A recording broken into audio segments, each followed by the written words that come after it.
Presque 3 ans après le début de l'affaire Jubilard qui a passionné les Français, les deux juges d'instruction ont annoncé que leur enquête était achevée.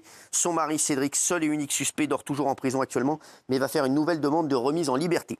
Son ancien codétenu, à qui il avait fait de lourdes révélations, est avec nous ce soir pour tout nous raconter. Et puis bien sûr, il y a de nouveaux éléments dans l'affaire. On n'a pas pu les développer complètement hier avec Michel Marie, mais on va le faire ce soir avec l'excellent qui est avec nous. Il est excellent, mais voilà. Ronan Folgoas. C'est Ronan Folgoas, je sais. Parce qu'à chaque fois, Ronan, je n'en connais pas beaucoup. Je suis désolé. Portée disparue depuis décembre 2020, l'enquête pour retrouver Delphine Jubilard vient de connaître un coup d'arrêt. La justice vient d'annoncer la fin de l'enquête dans le cadre de l'affaire Delphine Jubilard. Pourtant, l'affaire continue de connaître des rebondissements. Il y avait des traces de salive sur le pyjama qui portait la nuit de la disparition. Mis en cause dans cette affaire, Cédric Jubilard, mari de Delphine, a toujours clamé son innocence malgré son incarcération. Mais aujourd'hui, Marco, son ancien voisin de cellule, affirme que l'homme s'était confié auprès de lui. L'enquête Jubilard fermée, l'ancien codétenu de Cédric sort du silence dans TPMP et fait de folles révélations. Merci d'être avec nous, merci Ronan. C'est toujours un bonheur de vous avoir parce que vous êtes excellent. Et Marco est avec nous, ancien codétenu de Cédric Jubilard. Merci à vous. Vous connaissez ou pas? On s'est déjà rencontrés une fois, oui. D'accord, très bien. Alors, on va revenir sur tout ce qui s'est passé. Et Ronan, est-ce que vous pouvez nous raconter pour nos téléspectateurs à 20h56 en direct l'affaire Jubilard? Parce qu'on n'a toujours pas retrouvé le corps. En quelques mots, tout simplement, Delphine Jubilard, qui est une maman de 2 jeunes enfants, qui avait 33 ans au moment de sa disparition en décembre 2020, a disparu justement la nuit du 15 au 16 décembre 2020 à Cagnac-les-Mines. On est tout près d'Albi. Et sans laisser aucune trace. Elle a disparu. On n'a pas retrouvé non plus son téléphone. Et la dernière trace de vie qu'elle laisse derrière elle, c'est un message qu'elle envoie à son amant. Il est 22h55 ce 15 décembre 2020. Puis elle a passé une soirée télé avec son fils. Et pendant ce temps-là, Cédric Jubilard, lui, il est parti, selon sa version, bien sûr, il est parti se coucher vers 22h30. Et il s'est réveillé dans la nuit, vers 4h moins quart, et là, il constate la disparition de son épouse. C'est en tout cas la version qu'il défend. Évidemment, la justice a tendance à ne pas vraiment le croire, puisque après 6 mois d'enquête, il a été mis en examen, donc on est en juin 2021, mis en examen pour le meurtre de son épouse, et depuis, il est en détention provisoire à la prison de Toulouse-Seyss. Et là, il y a quelques jours, les juges d'instruction ont décidé de clore leurs investigations. Elles ont envoyé un avis de fin d'instruction, manière de signifier que désormais les recherches sur le terrain sont terminées, les expertises, tout ça c'est terminé, les auditions aussi, et que les parties civiles et la défense de Cédric Jubilard ont maintenant quelques semaines pour faire des demandes d'actes complémentaires qui pourraient prolonger un petit peu l'information judiciaire, mais on se dirige tout droit maintenant vers un procès d'assises. Alors, c'est vrai que ça a encore rebondi, Gilles, cette affaire. Oui, parce que... Quels sont les nouveaux éléments, Gilles et Ronan? C'est la salive. On a trouvé sur le pyjama que porterait Cédric. Voilà, c'est le nouvel élément qui peut déclencher de la part des différentes parties de nouvelles demandes d'expertise. Par ailleurs, je voudrais parler, moi, des notes de Delphine. Voilà. Récemment, en juillet, ont été révélées des notes de Delphine. C'est-à-dire que dans ses sous-vêtements, il y avait un petit coin d'enveloppe où elle avait noté des choses. Elle avait noté le nom et le numéro d'un avocat. Elle avait noté... le calcul d'une pension alimentaire. Elle avait noté le nom de son amant. Donc, les juges se demandent si Cédric n'aurait pas découvert ces notes et si c'est la découverte par Cédric de ces notes n'aurait pas peut-être donné lieu au passage à l'acte. Voilà un élément qui sera en tout cas versé au dossier. Marco, vous êtes l'ancien codétenu de Cédric Jubilard. Alors, vous avez passé des heures à converser avec Cédric Jubilard à travers les fenêtres de cellules voisines. Et combien de temps a duré votre... vous êtes resté à côté de lui en cellule? 3 mois. 3 mois, d'accord, donc c'est assez long. Et vous parlez très souvent? Tous les soirs. Tous les soirs. Il vous a parlé direct? Non, au début, personne ne se parle. Ouais. Et après, vous lui avez demandé pourquoi il était là? Même pas. Même pas? Qui me l'a dit. Direct? Ouais. Et alors, justement, il vous a dit quoi? Pareil, son affaire, je ne connaissais pas du tout. Ah, vous ne connaissiez pas du tout l'affaire? Arrivé du Portugal. Pas du tout. Ah ouais.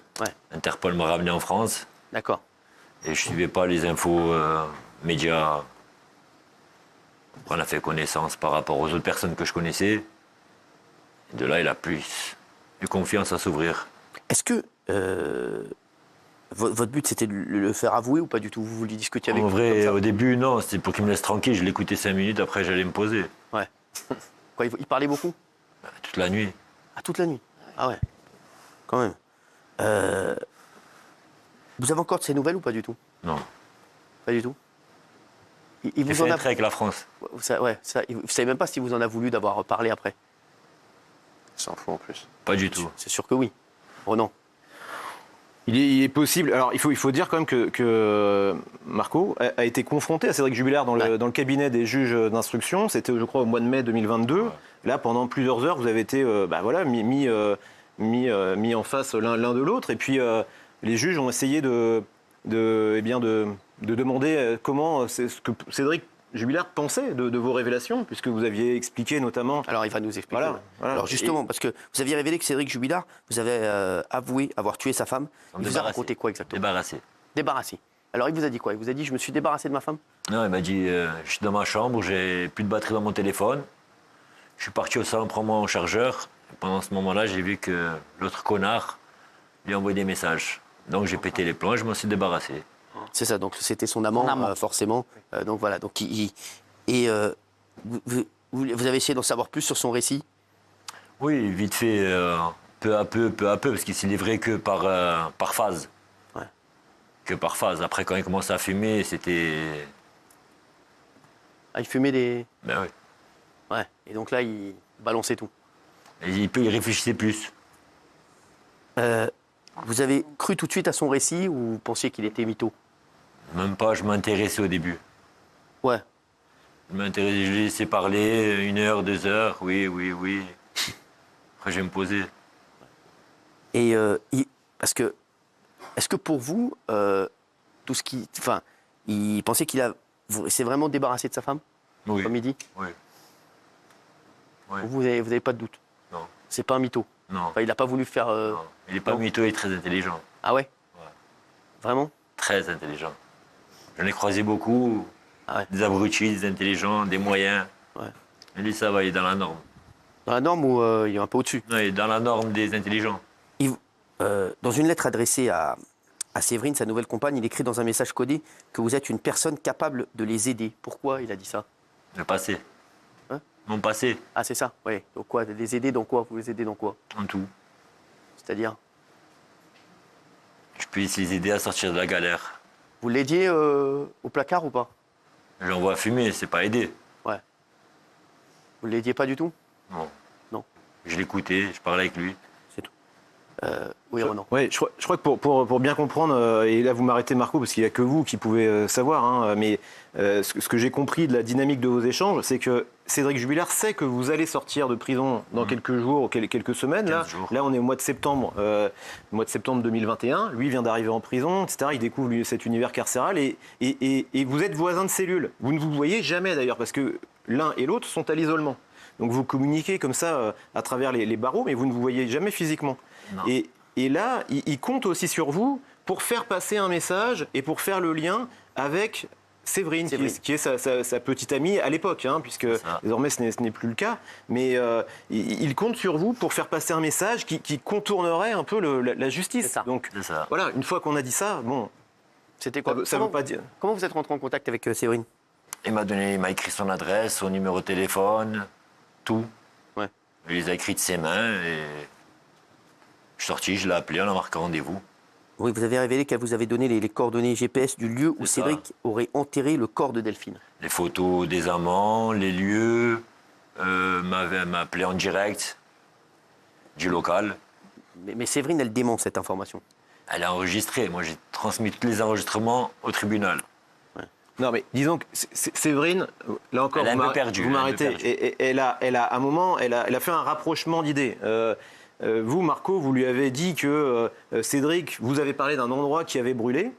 Et elle, par association d'idées, pense à une ferme qui a brûlé sur la commune de Cagnac-les-Mines, à un moment où, c'est vrai, Cédric est encore en liberté, là, au printemps 2021. Et donc, cette association d'idées, elle en vient à vous dire, peut-être que c'est là. Mais elle-même, Séverine, en réalité, n'en sait rien, parce qu'elle était placée quand même en garde à vue. C'est ça, ça a été quand même une affaire dans l'affaire. Là, on est en fin d'année 2021. Elle est placée en garde à vue, Séverine, et elle est mise en cause pour recel de cadavre. On parle quand même de ça. Et finalement, elle sort de sa garde à vue totalement libre parce que les enquêteurs de la SR, de la section de recherche de Toulouse, ont compris qu'en réalité, elle ne savait rien. Mais il y a eu cette idée, peut-être, qu'elle allait mettre enfin les enquêteurs sur une bonne piste. Mais cet endroit a été fouillé pendant des semaines et ils n'ont rien trouvé, malheureusement. Marco, vous n'avez pas essayé de savoir, vous, quand vous étiez... En vrai, j'avais pas trop moi je partais le 25. Il est arrivé. Pigalle. Ouais, Le 27, je me mariais, je partais plus tôt. d'accord. Donc j'ai tiré la corde jusqu'à où j'ai pu. Après, Vous n'avez pas pu savoir où était le corps de Delphine? Non, malheureusement. Marco, vous avez raconté que Cédric Jubilard, en prison, il jouait un peu les caïds. Il voulait être la star de la prison, etc. Star, pas caïd, star. Est-ce que, un peu les stars, on est d'accord là-dessus. Est-ce qu'il aurait pu bidonner, tout inventer pour vous faire croire à vous, qui étiez une personne très connue dans la prison, qu'il avait des choses intéressantes à dire? Est-ce que ça pourrait être complètement faux, ce qu'il Non, vous a parce qu'il se raconté? faisait insulter du matin au soir. Ah ouais? Donc il ne va pas raconter quelque chose qui, à peine il ouvre la fenêtre, il se fait insulter sa maman. Il se faisait insulter tout le temps? Matin, midi et soir. Pourquoi? Ah, pourquoi? Mettez-vous à la place des personnes. Vous avez 2 enfants qui ont perdu leur mère et ils font farande dans une cellule. Il a raison, bien sûr. Bravo, bah oui. Il a raison. Tous les mecs comme ça, forcément bien au sûr. placard, Ouais. ils se font insulter. Donc pour vous, il vous a dit la vérité? Oui, parce qu'il me l'a écrit, il m'a envoyé des messages. Il les disait par phase. Et la vérité, on ne peut pas la tromper. Là, le mensonge, il revient à la vérité. Mais la vérité, il n'y a pas de rond-point. Alors, parce que lui, Cédric Jubilard, il a démenti vous avoir raconté tout ça. En tout cas, au premier degré, il dit que c'était... Non, il n'a pas démenti. Il a dit que c'était une Je l'ai dit blague. dans le ton de la rigolade. C'est ça, voilà, exactement. Ouais.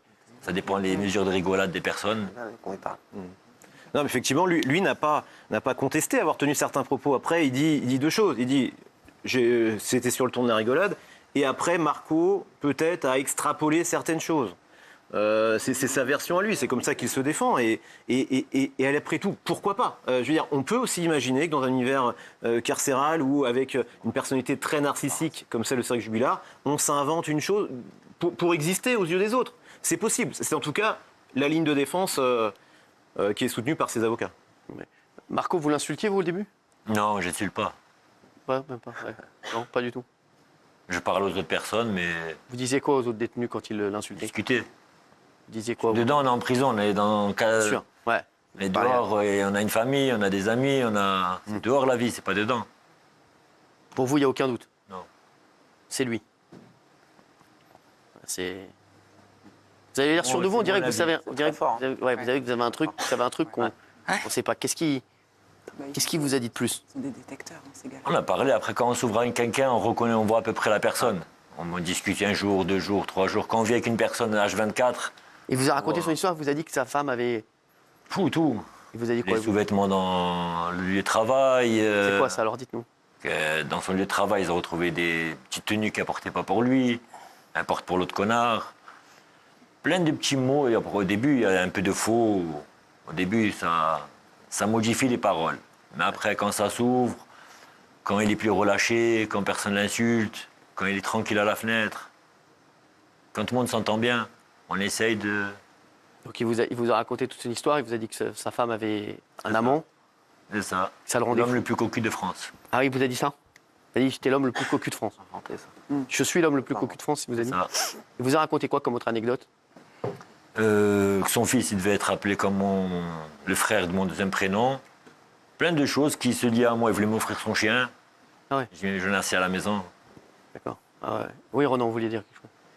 Non, mais c'est vrai que Cédric Jubilard est une personnalité très étonnante, très déroutante, et donc il était en tout cas en détention comme il l'était en liberté pendant les 6 mois pendant lesquels sa femme a disparu, et il se présentait à l'époque comme le mec le plus connu du Tarn. Il utilisait toujours et régulièrement des superlatifs pour parler de lui-même. Bon, voilà, après, c'est sa manière d'être. Ça ne veut pas dire pour autant que c'est un coupable à coup sûr. Mais il a une personnalité qui déroute et qui risque, si jamais il est renvoyé devant une cour d'assises, ce qui est quand même le cas le plus probable, qui risque de dérouter sérieusement les membres du jury. Pascal? Marco, vous avez beaucoup parlé avec Cédric Jubilard. Il a effectivement beaucoup baladé les enquêteurs. Sa personnalité, vous la décriveriez comment ? À qui ressemble-t-il ? À quoi basculé sur ressemble-t-il ? BFM. Comment il se comporte ? Pardon ? On a basculé sur BFM, là. C'est vachement... Non, mais c'est vachement important. Sa personnalité. C'est qui, Cédric Jubilard ? Quelqu'un qui a énormément confiance en lui. Ok. Même si j'ai tort, j'ai raison. Ouais, c'est ça. Et je vais le prouver. Ah ouais. Vous n'avez pas prouvé que j'ai tort. C'est ça. Donc j'ai raison. On parle souvent ici des multirécidivistes. Est-ce que vous, Marco, vous vous dites, moi, je ferai plus une connerie maintenant ? Si je serais en France, je ne pourrais pas dire ça. Pourquoi ?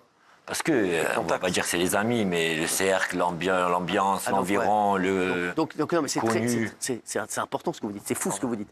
Ça veut dire que même vous qui êtes, vous étiez extrêmement motivé à changer, à tourner la page. Vous avez une femme, un enfant maintenant ou des enfants. Vous avez combien d'enfants ? J'ai une belle fille. Voilà. Ma Donc, fille, et voilà, donc pareil. tout va bien pour vous. Vous dites les fréquentations et l'univers dans lequel je vais me retrouver en sortant, ça peut me faire replonger. Donc c'est fou. Hein. C'est sûr. Non, mais c'est ça qui est grave. Et donc c'est pour ça que vous êtes parti. Ben ouais. Ah ouais. Je connais personne, je repars à zéro. Non, mais c'est incroyable, les gars. Incroyable. Donc vraiment, Marco, je te le dis, ne fais plus. Oublie tout ça. Non, mais vraiment. Travaille matin, midi et soir. Voilà. Même le dimanche. D'accord. Tu fais quoi maintenant ? Je construis des piscines. D'accord. Bah, très bien. Non, Et après, je plonge dedans. Ouais, mais va pas te noyer dedans quand même. Non, non. Non, mais c'est vrai, Marco. Non, mais Marco, en tout cas, il faut que. Voilà, tout ça, c'est très grave ce que tu as fait, Marco. Je le sais. Exactement. Non, mais c'est vrai. Il paraît que. C'est pourquoi on te surnommait Cyril Hanouna en prison ? Hein? Pourquoi on te surnommait Cyril Hanouna en prison ? Parce que je regardais tout le temps, même maintenant, je rate PNP. Merci, merci. Quand ça arrive l'heure. Et les gens t'appelaient Cyril Hanouna ? Ouais, parce que chaque fois que ça a commencé, je leur ai demandé à tous de se taire. Non, c'est vrai. C'est énorme. Et donc, c'était Cyril Hanouna. Il n'y a que la télé là-bas. Bah oui, je sais. Donc si ça crie. Bon, maintenant, tu me regardes, mais en liberté. Exactement. Allez, je penserai à toi. Et vraiment, Marco, j'espère que tu vas pas retourner à faire des conneries. Non. Fini, ça. Fini ça. Fini. Fini complètement. Les mains sont déjà sacrifiées. Terminé. On a déjà connu c'est quoi dedans. Bon, très bien. On a Non, fait non, le mais tour. c'est vrai. Voilà, t'es heureux, là, t'es bien ? Ouais. Avec moi, mais bien. Bah, c'est mieux, non ? C'est le plus important. Ah, bien sûr. Avant, t'étais avec beaucoup, mais tu Mais rien. vivais pas ? Mais rien, avec rien. Ah ouais. Tu vois ? Et tu dormais tranquille avant ? En cellule, oui. Non, mais avant. Ah non. En cellule, tu dors tranquille, oui, mais avant. Avant, tu non. dormais pas tranquille. Non, je dormais pas. Et aujourd'hui, tu dors tranquille. À volonté. Voilà. Tu vois ? Vaut mieux avoir moins et dormir tranquille. Exactement. Merci, merci en tout cas, merci Ronan, merci Marco, merci. Sandra David, tout de suite, merci.